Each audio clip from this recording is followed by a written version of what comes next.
بسم الله الرحمن الرحيم. حميم.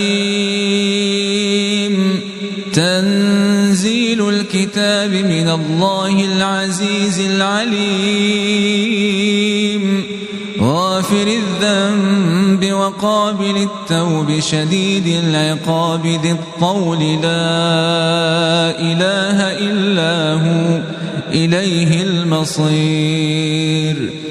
ما يجادل في آيات الله إلا الذين كفروا فلا يغررك تقلبهم في البلاد.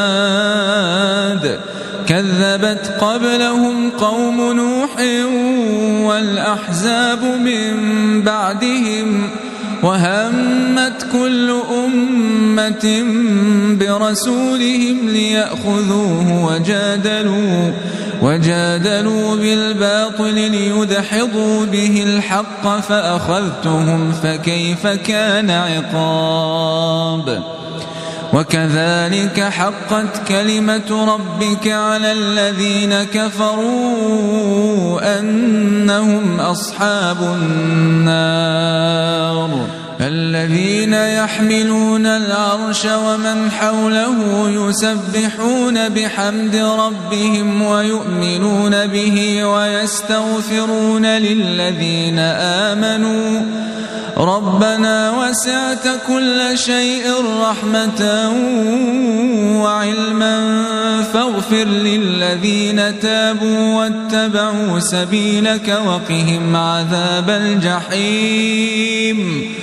ربنا وأدخلهم جنات عدن التي وعدتهم ومن صلح من آبائهم وأزواجهم وذرياتهم إنك أنت العزيز الحكيم.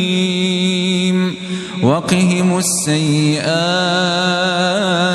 ومن تق السيئات يومئذ فقد رحمته وذلك هو الفوز العظيم.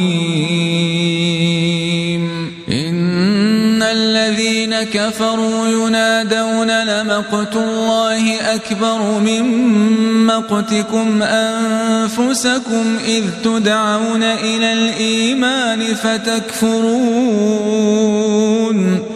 قالوا ربنا أمتنا اثنتين وأحييتنا اثنتين فاعترفنا بذنوبنا فهل إلى خروج من سبيل.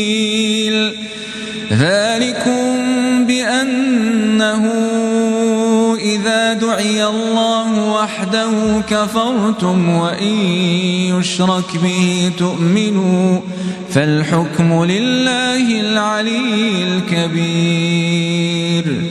هو الذي يريكم آياته وينزل لكم من السماء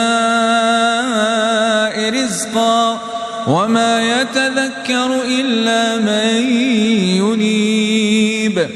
فادعوا الله مخلصين له الدين ولو كره الكافرون. رفيع الدرجات ذو العرش يلقي الروح